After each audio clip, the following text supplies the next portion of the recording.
What's up, guys? Welcome back to another episode of BlockHash Exploring the Blockchain, episode 368. Today, I have my friend Ganesh, our founder of Typego, here on the show to talk about what he is working on here in the Web3 space, as well as a little bit about Firebonds and some of his other endeavors. Ganesh, welcome to the show, man. Super happy to have you here and have an awesome conversation today.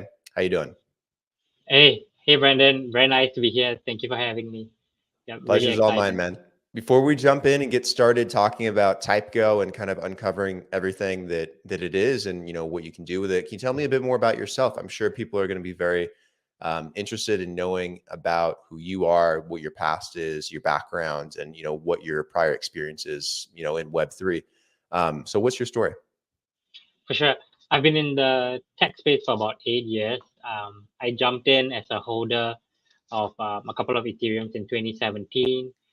That really piqued my interest on what the possibilities are.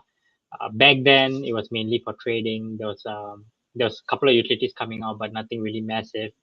The community was not as huge as it was right now. I continued investing for a couple of years, and then in 2020, I decided that hey, this is an industry I really want to be part of. And aside from just being a part of it, I wanted to build something over here that could be useful for people. So I started my first Web3 experience in a company where I was managing 500,000 users across the globe. And that's really kind of how Firebond started, from a problem that we saw when we're doing that.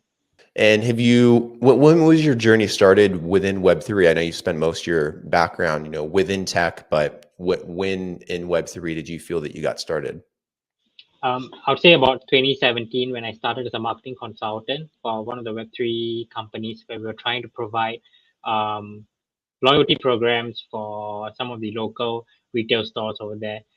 As you know, like adoption rate was really low, and then even in Singapore at 2017 to try to push a product out at that point of time, it was too early, and that's really when I kind of understood the technology and understand what was possible.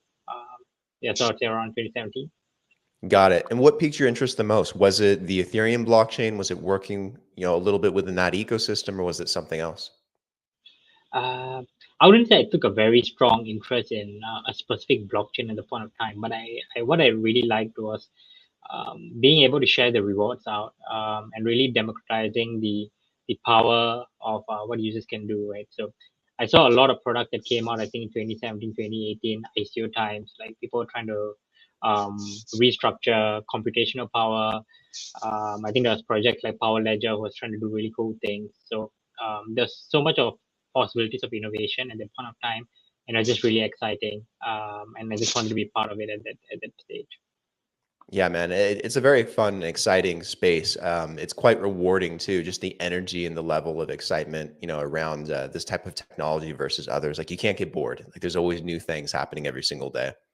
Yeah. Um, in terms of what you're doing, I know you got something called Typego, and we're going to talk about that. Probably helps to have some context on Firebond a little bit as well. I know that you're the founder and CEO for Firebonds. Do you want to just give like a quick overview of what it is? 100%. Right. So, Firebond is an all-in-one engagement analytics platform. We focus on games, and we provide enterprise-level type of analytics, combining off-chain and on-chain analytics. However, if you know that the market is still quite nascent for a product as such, and as we were running through a lot of interviews and speaking with customers, we realized that there was another type of product they wanted, which was more like a lightweight solution to track their data and continue getting insights from their community to be building. And that's really how Typego got hatched out of Firebond. So Typego is a subsidiary of Firebond, but we have taken a stance not to confuse the audience by Mhm. calling it a different name. Yeah, what's some of the analytics that you guys put together, through Firebond? Is that, data on chain in regards to transactions or activity or Yeah, what in particular? yeah, for sure. Uh, what we believed was having a holistic view of how a particular game worked on chain and off chain. So we tracked social media analytics and very specific insights on who their holders are, what kind of NFTs they're holding, and how much revenue they're generating. We do a bit of forecasting and prediction as well on top of that. Since we're pretty early, we'll customize certain solutions, and we have partnered with some of the local publicly listed gaming studios over in the APAC region. Okay, and then you provide that analytic data to, companies, institutions, maybe that want it specifically on these industries, right? That's correct. Okay, That's right. got it. So diving into Typego, what is Typego exactly? How does that differentiate from Firebond a little bit more, and what's its main purpose? So essentially, what we're trying to do is there's a lot of things you could do with data, and data can be powerful if you are able to capture it effectively and react effectively based on that. Now, the challenge with, especially in the gaming space right now, is that it takes a long time to develop games. So a lot of the games that are coming out right now are not highly interested in paying for a solution that is pretty expensive that they can't see the value of at this point in time. So what we did look at was how could we provide value immediately to the games today that are building, and a lot of that came out from actually getting inputs from the people that they're building for. And if you are familiar with form builders like Typeform or Surveymonkey, they could be used everywhere to get either feedback, get inputs, reward people. And we love that idea and notion of that. However, we felt that the solution that exists in the market is outdated. So what we essentially wanted to build Typego is something really elegant and powerful that could benefit the Web3 community. How do you use it exactly? Is it very similar to something like SurveyMonkey, or are the functionality or the aspects underlying it different? Yeah, so I guess in, we are definitely not a new category, I would say, but so it's the same type of solution as to how SurveyMonkey is or Typeform is. It's a form, but what goes into the form and what you can do with the form is vastly different from the existing solutions. So an example would be right now you'll be able to allow or track whether a person is holding your particular NFT before filling up the survey or before giving them a reward. So if you've already launched like a primary NFT project, you want to release a secondary NFT project, you now can gate it on that form and release it out at whichever environments that you prefer to do it. And we're building furthermore integrations that you could do to even build like a CRM solution with that. Okay, cool. So would this be mostly targeted towards like those specific communities, like you mentioned gaming, NFTs, or do you have like a whole list of potential areas where this could, fit in really nicely? I would say anyone who has a community and who is building alongside their community would find it useful. Right now, it requires video education as some of this information that they collect are fragmented. So it's coming from Twitter or Discord. But we believe that there needs to be more structure around it, and that's where we are providing a solution here. You can get very interesting for gaming as well because it's not just about finding out which part of the game someone likes. It could be things like what are some of the things that my potential community would like to see in the game, or what's the type of reward system they like. Do they like engaging in this element of it, and who are my early users of my community, and can I replicate these early users to someone at a much later stage, right? And there's so much of insights you can continuously generate, and I don't think there is a very adequate solution right now to solve that problem. And when you collect that data, is there any way to have it like automatically convert into maybe some charts, some analytical visuals, for a company maybe that's using this, making it like super easy to like identify and get an idea of like the metrics they're trying to gauge? Yeah. Like, are there any like plugins or things built in for that, or an idea to do that in the future? So if you ask me this same question, I would say like maybe 2, 3 years ago, I'd say, wow, this is going to be really tough. But as of today, we have a lot of generative AI solutions out there that we could easily integrate. And that is something that we see and we want to implement in the short term. So one of our key focuses is also how can we digest this data and give it back at the right time for the managers who are utilizing it. So definitely possible. Okay. And then I was going through the website, and it gave me a lot of ideas, how this could potentially be used, whether it's for, airdrops, giveaways, product feedback, on chain versus off chain. Like, I feel like there's a lot of different use cases where this can be applied. Correct. So that's ideally the dream because you want to build a place like if you take the best solutions. I'm a huge fan of like Sandbox, Roblox, these type of solutions where they build an infra or platform for you to come in and really customize and play and create different type of opportunities. And that's how I really see Typego coming out as well. So we'll build the necessary tools over here, and how you'd like to utilize it is really dependent on you and the stage of the journey you are in. So how easy is it to set up? Like, so I could just go to the website, sign up with an account, and does it function as like an extension in Chrome, or or how do I, apply it to something I'm doing, like the podcast, for example? Like if I Yeah, wanted to have some kind of form, through Typego for the podcast, maybe I wanted to track, um, how people feel about certain episodes, or get certain data on where they're from, or what they like the most about blockchain and Web3. How would I set up that process? Would it connect to my website? Do I do something else externally? Give me yeah, like a walkthrough. for sure. And it's just an idea at the top of my head that comes out, right? So let's say you want to figure out the type of Web3 native users that you have and the type of ideas they have, right? The first thing I would do is I would set an access control to be able to connect your wallet in. We don't hold that data, and you just what we basically do is authenticate that they have a wallet, so they're a Web3 native user. Um, or if you don't want that, you could omit that. And we have a mandatory process of trying to include an email where you could verify if this person is legit or not, and if you're not getting any bot responses. All of this that I'm explaining could be done within like a few clicks, and then you're creating your form. Should get you set up within like a minute.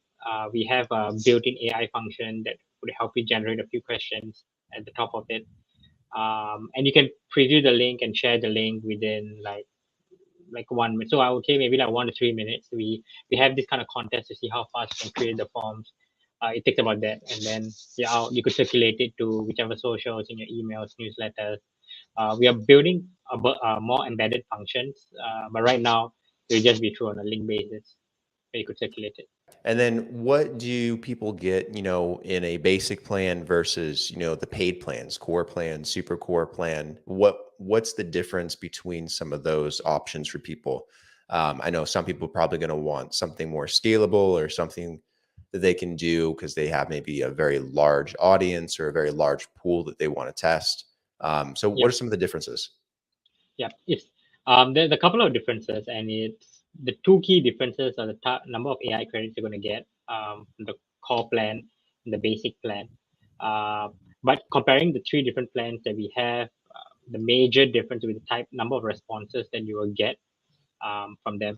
So at a core level, you'll be able to get a higher number of responses, more than 1,000 responses, and on the higher tier, it'll be more than that. But that being said, we are still in the beta stage, and we have a whole different like beta pricing model right now.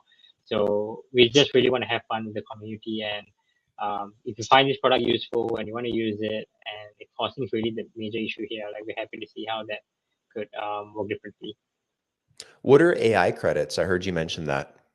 Yeah, correct. So um, everything that requires some of the AI capabilities that we provide would utilize some of the credits.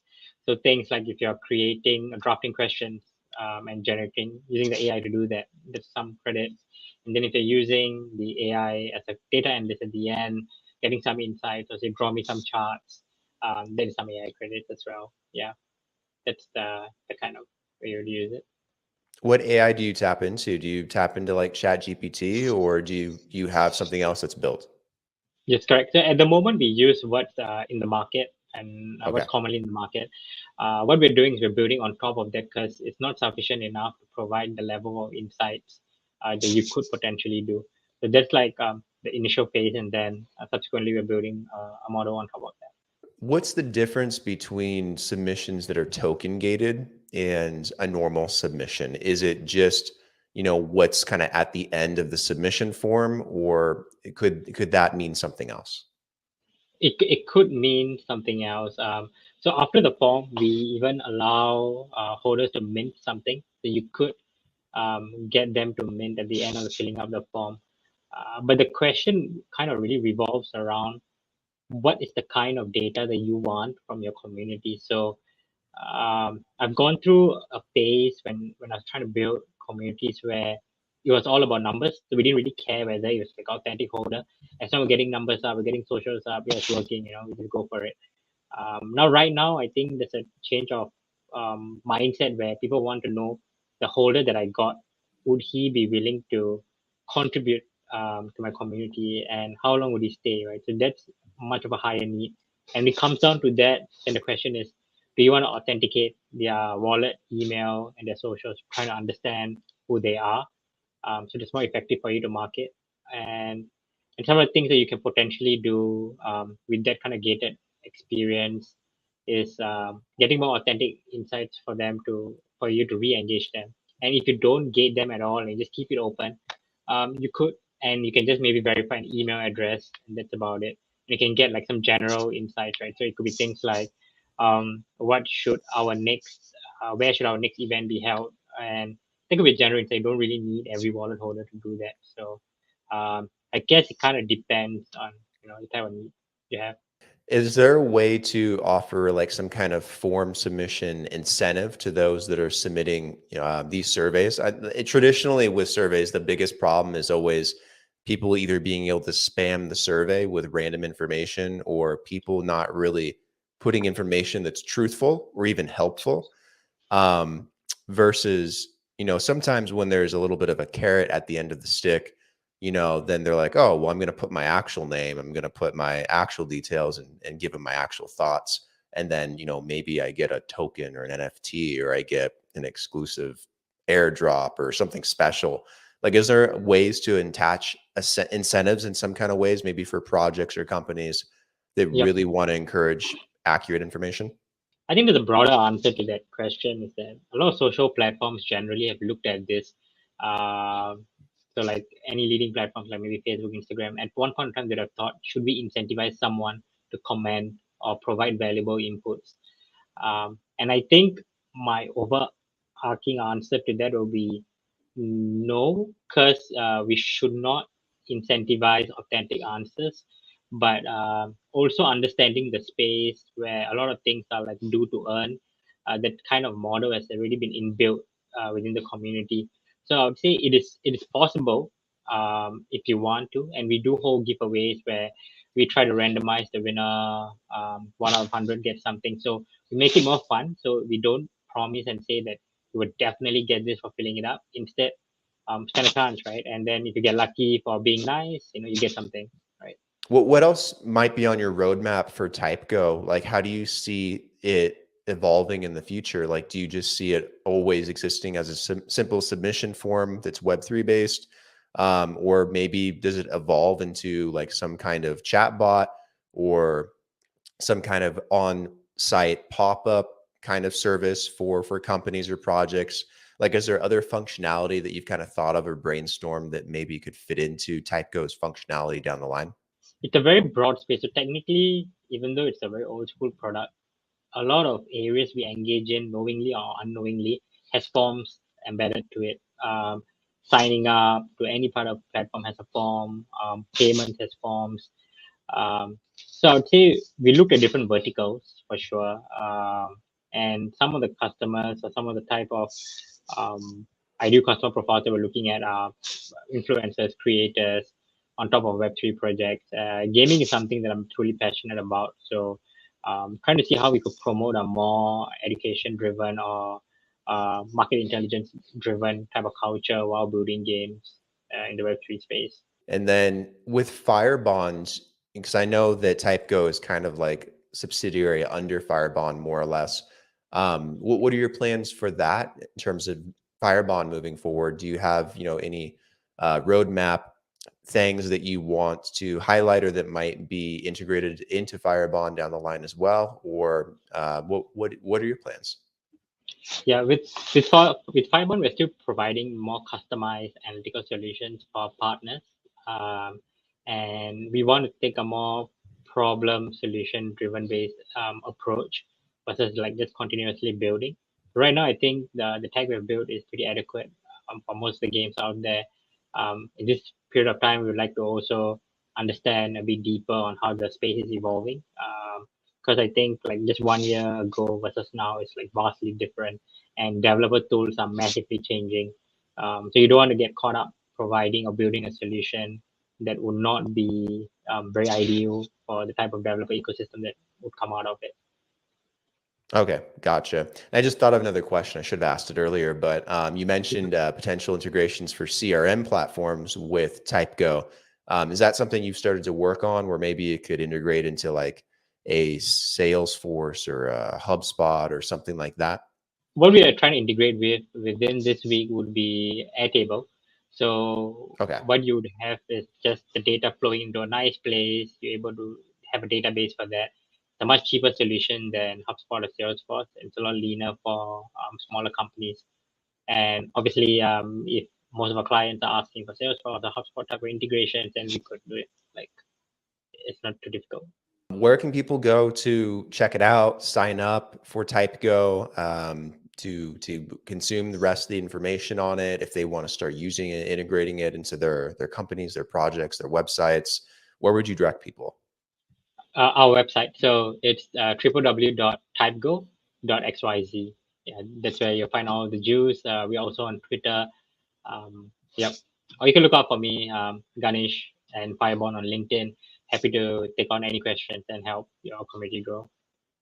Perfect. And do you guys have a community at all around Firebond or Typego, or is it too early for that? Firebond, yes, we do. We're on Twitter. We're always at more offline events, and we hold webinars regularly. For Typego, I would say not so much, but look out for us. It's we're definitely going to be building like a strong community around this. We'll definitely put all the links down in the description for the episode below so everyone can find Typego and Firebond super easily, as well as yourself. If anyone wants to reach out to Ganesh directly and maybe they want to connect with you and have a conversation, maybe find some synergies that align.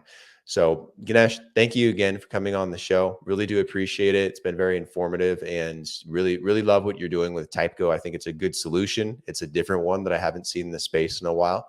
And I think it's something that could be useful for a lot of companies, a lot of projects out there.